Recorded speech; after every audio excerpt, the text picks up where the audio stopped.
Marc Pare, a week on from becoming world champion, how are you feeling now? Yeah, feeling pretty good. Relieved mainly, but yeah, still feeling like always. Actually, really motivated already, and looking ahead to the next season. And yeah, actually, I changed my flight, so I'm gonna go back earlier to Europe and gonna go to Sweden to the Simmer office. I'm gonna start already working on everything for the next season. So yeah, pretty excited. Has anything changed since becoming world champion? Um, Not really, yeah, the motivation's still there. Sorry, and like I just love windsurfing. We were just talking about it with Victor. I think it was like a couple days ago. After a good session here, it's like yeah, windsurfing is so freaking cool, and it's just yeah, this is what keeps us motivated and just getting back in the water every day. I mean, I think it's a really nice reward and an amazing lifetime achievement. And it's something I've been looking forward to all my life to become wave world champion. But at the end of the day, I do it because I love it, and I just enjoy being on the water every day. What will you remember most about this season? Um, I think of course the wins, but I think it was definitely here like the season finale. After losing the semis, that I was like pretty bummed. To not be able to defend it on my own and just living it up to Grau, and then just winning and having all my friends, around me and like cheering on, and and just that moment of realization, and everyone just being happy about it, and having my parents on the phone.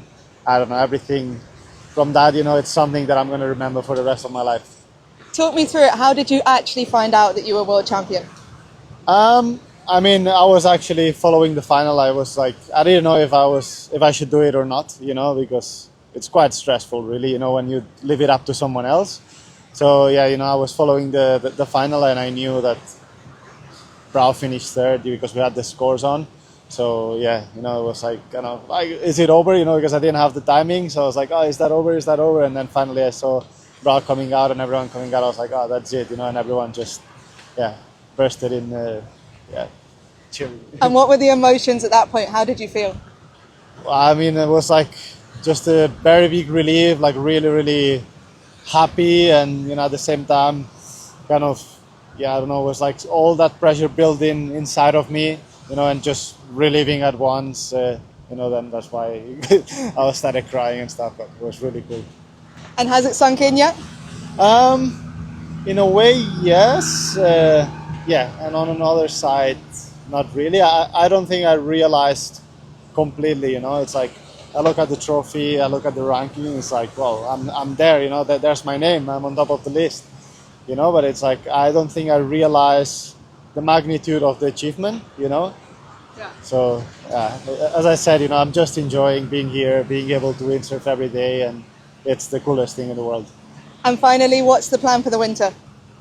So yeah, now I'm just gonna go back to Europe, get like actually working on like all the stuff and everything we need for the next season, and yeah, from there on, I think I'm gonna try and score some Cape Verde conditions and maybe get myself to Cape Town. I don't know, and then I think in December I'll go to Chile before everything to try some gear and just kind of decompress, sail some good waves with not so many people out and with some friends. So yeah. Sounds like the dream. Well done, man. Thank you very much. Appreciate it.